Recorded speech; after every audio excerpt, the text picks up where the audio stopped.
In the last class, we started looking at how peptide structures can be determined by NMR. We looked at how nosy and rosy peaks are integrated, and once the rosy and nosy peaks are integrated, they are converted into distance using the relation that intensity is proportional to 1 over r to the power 6. But usually we do not do that practically. Practically the distances are never calculated exactly, but they are estimated in a rough manner. So, typically what is done is that you consider a strong intensity peak as a short distance, let us say between 2.5 to 3.5, a medium intensity you consider it as a distance having 3.5 to 4.5, and a weak peak will be beyond 4.5 to 6. So, this is what we will see now in today's class. So, you can see the typical protocol is shown here. So, as we discussed, first the nosy intensities are converted to distance, and we use the word constraints. And why is that called a constraint? The constraint is called because we are now going to determine a 3-dimensional structure using distance as the information between the atoms. So, therefore, the structure will be constrained to satisfy these distances. Another type of constraints or information which we give is the J3 bond J coupling between hydrogen atoms. So, typically this is the backbone phi angle, psi angle, and it can be for the side chain chi angles and so on. So, this is another set of values which we input to the computer program which does the software, which does the structure determination. So, this is what is shown here. So, we basically do what is called as a molecular dynamics calculation carried out. So, what is done is you take a random structure first. Okay. So, random structure is because initially we do not have any information of the structure of the protein, because that is our goal. We want to determine the protein structure or peptide structure. So, we do not have any information on how the structure looks like. So, we can start from a very random coil structure, and then you start giving these constraints, and based on these constraints, that is distance and angle, the program will now try to get to a structure, arrive at a 3-dimensional structure which will satisfy these constraints. So, the final structure which is calculated is such that all distance and angle values which we have given as input are satisfied as much as possible, because it is never possible to completely satisfy all distances. The reason being, many a times the intensities what we measure from rosy may not be the correct intensity. It may be distorted because of overlap of peaks from other residues. It could be because of the noise problem, it may be a weak signal to noise and so on. So, therefore, the distances which we get from the intensities are never the correct distance values, and therefore, it can be not, it is not possible that all distances are satisfied for a given structure. So, what we do is we try to satisfy as much as possible, and those which are not satisfied we use the word violation. So, we say that these distances are violated, some of them. So, we look at those violations, why are those violating, what is wrong with those distances, why did they get not satisfied, and what are the angle problem values, values problem with the angle values, why did they didn't they get satisfied and so on. So, that detailed analysis has to be looked again. So, that means one has to go back to the spectrum and look at those intensities and recalculate distances. So, this is a iterative procedure which is depicted in this picture here.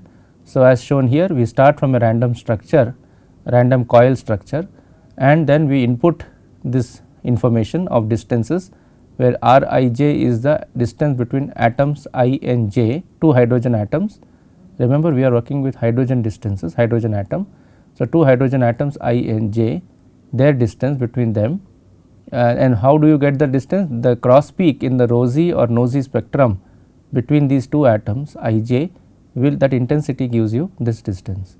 And similarly, we get the phi and psi values based on certain experiments we discussed, like J, H and H alpha gives you the angle phi and so on. And we input all this and we carry out what is called as simulated annealing. Simulated annealing is basically a protocol for in molecular dynamics simulation, where you carry out, first you generate a random structure at high temperature and then slowly cool it down, and while cooling it is constrained to the structures, these distances constraints, and it finally gives you some structure which will satisfy or which is trying to satisfy all the distances and angles which you are given. And the energy, there is also energy minimization step, so that the inner structure which you get in the end is energy minimized. So, this is the typical protocol which is followed in any structure determination program which uses NMR data. And what happens is, because we are trying to satisfy a distance and a constraint, we do not know the structure as such, so that is why we do not call this as a structure. In many literature, many papers and many groups would tend to refer to this as a model, because it is not a structure. We never really know the structure of the molecule, we only know a model representative which looks like that structure. So, why it is called a model? Because we are building a model based on the distance values and the angle values which we get from the NMR data, NMR spectrum. So, based on those values we are building a model which kind of satisfies and may look like a structure. So, we remember we never get the exact structure because NMR can only be is a derivation, we are deriving the structure based on some distance information. So, what is done typically is we do not start from a single structure, we generate hundreds of random structures, because remember random structures can be any number, it can be any randomized structures. So, we can typically we generate about 100 randomized structures, then each of them is subjected to this molecular dynamics analysis simulation annealing, and slowly the distance values are given for each of these 100 structures, and you finally get 100 final structures. But all hundreds will not be correct, because in many of the 100s or many out of the 100 there will be violations of distance values. Violations means the distance values which we give may not be satisfied. So, therefore, we take the best out of those 100 structures. So, this is what is shown here, that all structures are basically subjected. So, we call the word restrained simulated annealing, and best 20 structures are taken as shown here. So, the best 20 structures typically mean 20% structure, means 20 out of 40 out of 100, sorry, this is actually should be 40%. So, let me correct this, it is 20 to 40%. So, that means if I generate 100 random structures, I will take the best 40 structures are taken, and those best 40 structures out of 100, all of them can be considered to represent our structure. So, therefore, when you look at NMR data which is presented in papers and on the websites, you will see that they do not show you one structure, they will show what is called a bundle of 20 to 40 structures. A bundle means an ensemble or collection of 20 to 40 structures, because those collection they have been arrived by generating 100 random structures, each one subjected to these conditions and energy minimized, and out of those which are having the least energy or least violations, least number of violations are considered as the best structures, and then based on that those 20 to 40 structures are collected, and all of them are now equally good to represent the main structure. So, therefore, it is NMR compared to other techniques like crystallography, you do not generate one structure, but you generate a set of structures, as some ensemble or a bundle of structures, all of which have been derived starting from random structures, and all of which have been subjected to the same constraints of angle and distances, and out of all the random structures the best ones are taken. So, this is the typical protocol of NMR structure determination by NMR for peptides, proteins, and for even for nucleic acids and so on. Whenever you use NMR data based on NOESY, this is usually what we do. And but one thing is, once you have the structures determined, the next question which comes to mind is, how do we know it is correct? Okay, so, remember this is a model building process. We have built a model of the protein structure based on the information we have given is angle and distances. So, the model can be wrong if the distance and angles are wrong, angle meaning torsion angle. So, how do you find out if the structures are correct what we have generated? So, this step is known as structure validation. So, we validate or we verify whether the structures we have derived is correct or not. So, number one thing to verify the structure is to find out whether it satisfies a general structural in general whatever the structure of peptides and proteins which we exist in our literature in database, whether our new protein structure satisfies the general constraint of those protein structures. What does it mean? This means that it should at least have the say bond lengths and bond angles within the limits which are given in the literature for the standard bond angle and bond lengths. So, that should be satisfied. So, there is a required values are given in literature or in database. So, all the bond angles and bond lengths in our peptide which we have solved the structure should satisfy those values. They cannot be arbitrarily different from these bond lengths and bond angles which are known in literature, because in database typically these are derived from high resolution X-ray crystal structures for a large number of proteins. So, it has been now found out that the bond lengths will typically fall in a particular value for carbon carbon single bond, carbon nitrogen double bond, so on, and the partial double bond of the peptide and so on. So, these lengths should not vary beyond a certain limit. So, within that limit if it is satisfied, that is the first check which is done. Then the second check which we do to verify if the structures is good is that all the distances which we have given, we use our distance constraints. So, all the distance constraints that we have given should be satisfied and there should be not too many violations. Violations meaning that it is not following the value which we have given. So, that means let us say between two atoms A and B I have given distance of 5.5, but in the real structure let us say it is coming to as 7.5. So, what basically it means that the limit should be 5.5, but it is not being satisfied. So, that case we call it as a violation, and that is a very big violation. For example, 5.5 to 7.5 is like a 2 Armstrong violation, which is huge, and that should not have happened. That means something is wrong with some other distances, or there is a particular distance. So, one has to go back and look at his data and then recalculate distances or relook at the assignments. Many a times typically what happens is the assignments means given Rij, the distance between two atoms I and j is calculated based on the cross peak between the two atoms I and j, but the cross peak may not be correctly assigned. So, in that case you result in a wrong distance value, and that can also create problems. The other thing which is checked is that the backbone dihedral angles, which is phi and psi, that is for the backbone peptide bonds surrounding the peptide bond, they should fall in what is known as the allowed regions of the famous Ramachandran plot. So, Ramachandran plot is a plot of phi versus psi. This is a very standard plot you would have seen in textbooks and in papers. It is a standard plot of a phi versus psi plot, and it is said that for a given beta alpha helix or beta sheet, one should have a particular value of phi and psi for the particular for all residues. So, those regions where they should fall is known as the allowed regions. So, if the phi and psi value for a given amino acid in your peptide falls outside that region, that is called disallowed region. And why it is coming in the wrong region? It is because there is something wrong with the structure, and therefore, it is adopting a wrong conformation, and therefore, that is not possible if the conformation was right, and therefore, that region is known as disallowed region. And that also has to be checked, that the majority of the residues amino acids in your peptide should fall in the allowed region. And then we also look at what is called bad contacts.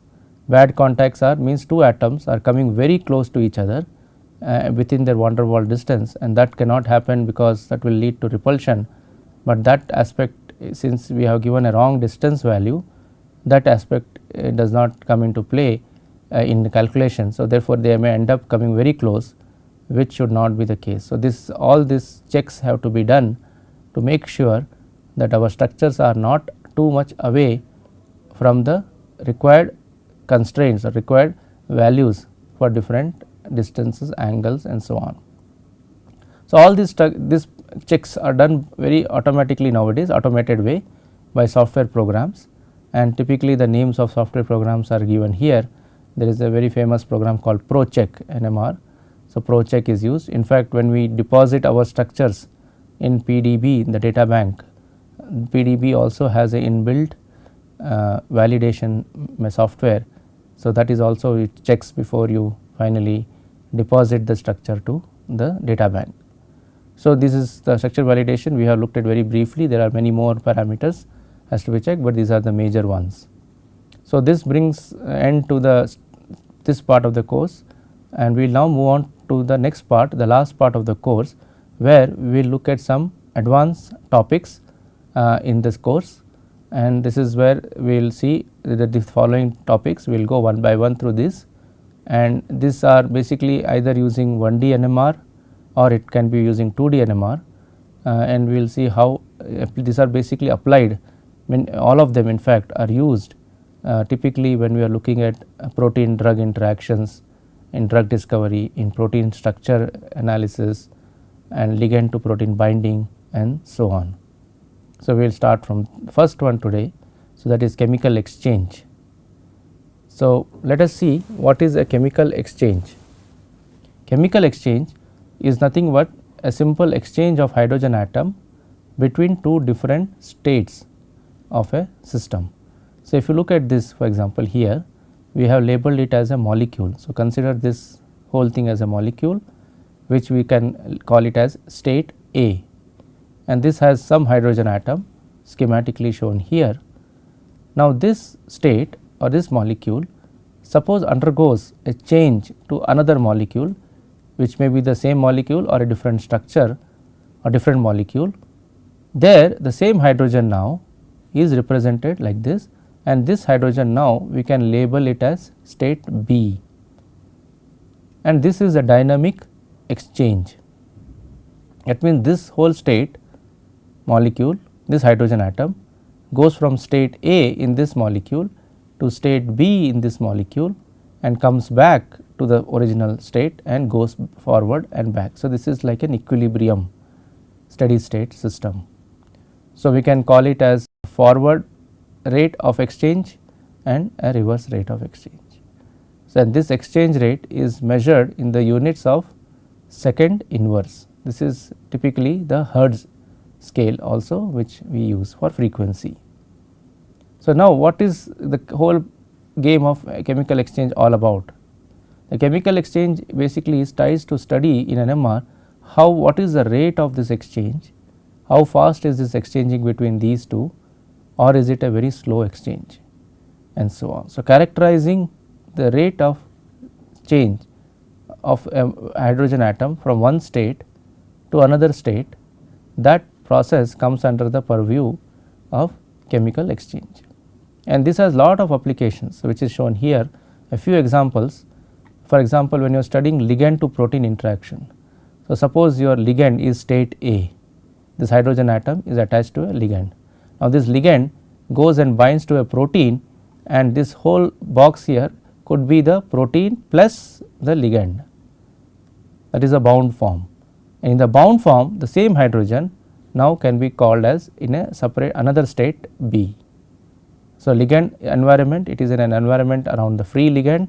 Here it is still attached to the ligand, but it is now the ligand is bound to the protein. So, this hydrogen now experiences a different chemical environment, and that is called state B. So, this is one of the first cases which we will come across. Ligand protein interactions is maximum, and the way the chemical exchange is useful, and typically when you look at drug to protein interaction or drug to receptor interaction or enzyme substrate interactions, all of this can be studied by this process of chemical exchange.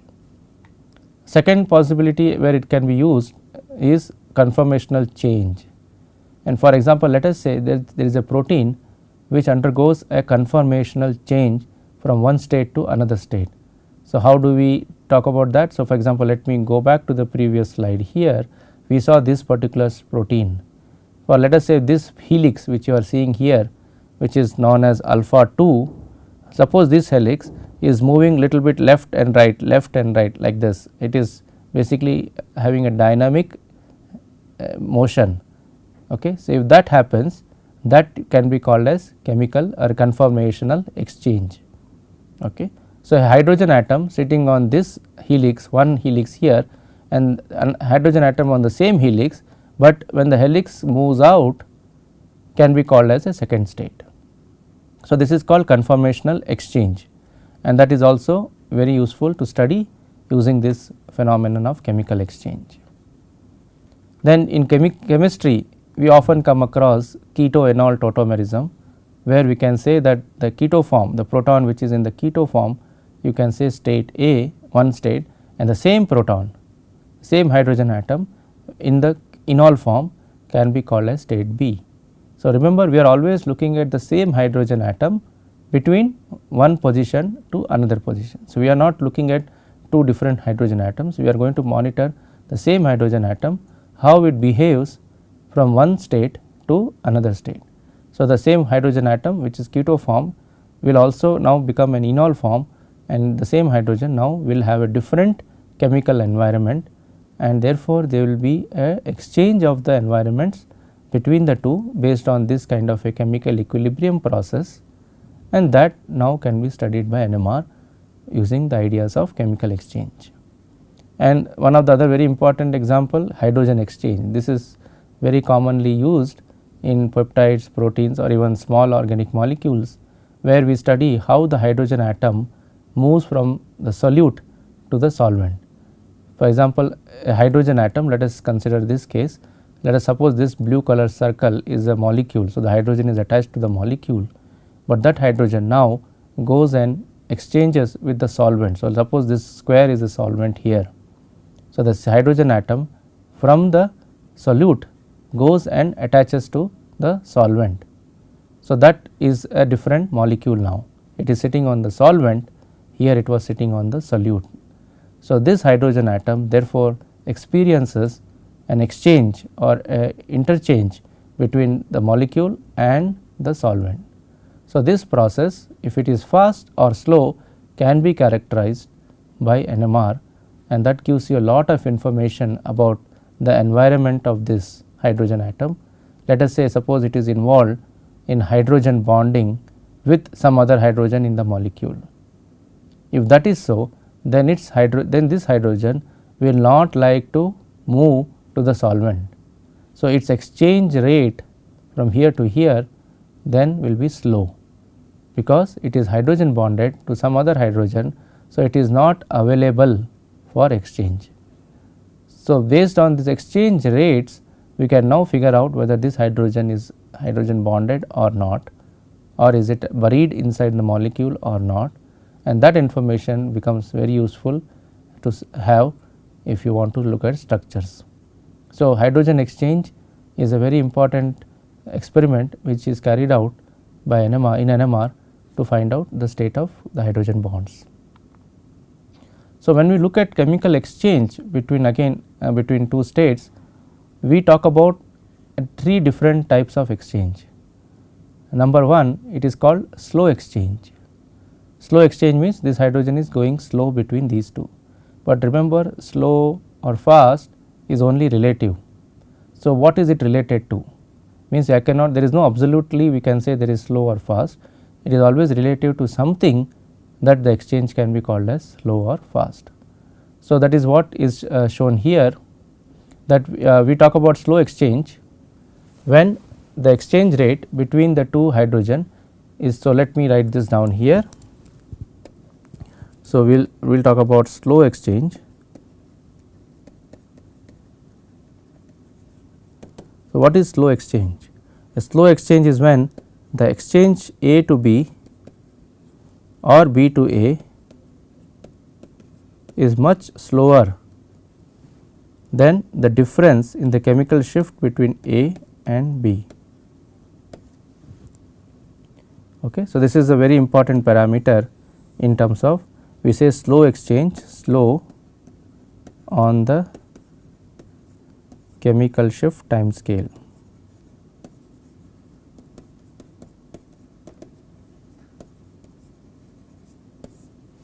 Okay. So, we can say that these two hydrogens, these two states, this and this are undergoing slow if the exchange rate between them, the value of the exchange rate is much smaller than this. So, remember this is in ppm. So, this has to be converted to hertz. So, how do you convert this into hertz? You have to multiply with the spectrometer frequency.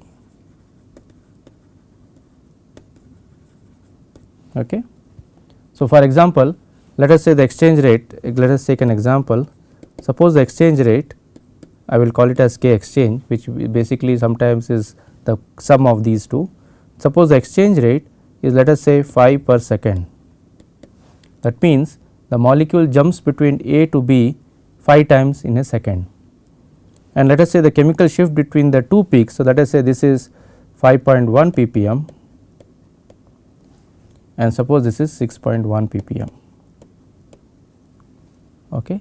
So, now what is the difference? The delta A minus delta B, if you take the modulus, is 1 ppm, which is, suppose let us say we are doing it at 500 megahertz spectrometer, then it will be 500 hertz. Okay. So, now you can see satisfies this condition because 5 per second is definitely much smaller than 500 hertz. So, then we can say that these two hydrogens are undergoing a slow exchange, means they are going slow. So, slow is always relative to the value, the difference in the chemical shift between the two atoms A and B, the two states A and B. So, in state A it will have one particular value, in state B it will have another value. That means they should definitely have two different values, they cannot have the same value or nearby. If it is nearby, then this condition is not satisfied. So, if it is far away, far in the sense in the difference in hertz value should be small, should be large compared to the chemical shift exchange value, rate value. So, this is how we say whether an exchange can be considered as fast or slow. Suppose the distance between these two atoms in the chemical shift, suppose that it is very small, suppose this is 5.9 and suppose or 6 ppm, suppose this is 6 ppm and this is 6.1, then your difference is only 0.1 ppm. Now, 0.1 ppm on 500 megahertz is 50 hertz. So, even 50 hertz is still much bigger than 5 hertz, but suppose the K exchange is also 50. Okay. So, let us imagine that K exchange means that hydrogen atom jumps from here to this molecule 50 times in a second. So, it is 50 hertz. Then the chemical shift exchange, suppose this is 6 ppm and 6.1, then the difference is 0.1 and 0.1 ppm on 500 megahertz is 50 hertz. So, 50 and 50 both become almost equal, then this condition is not satisfied. So, therefore, we have to consider that as a different type of exchange, and that is called as intermediate exchange. So, intermediate exchange is a scenario where the exchange rate comes very close to the difference in the chemical shift, which is calculated in hertz. And if you go further, suppose now the exchange is opposite, it is very fast compared to the difference in hertz, then that is called as a fast exchange. So, in an intermediate exchange, so we will look at in the next class, having looked at these 3 different regimes, we will see how the peak shapes which are shown here can be explained in a fast exchange and a slow exchange regime. So, this we will continue in the next class.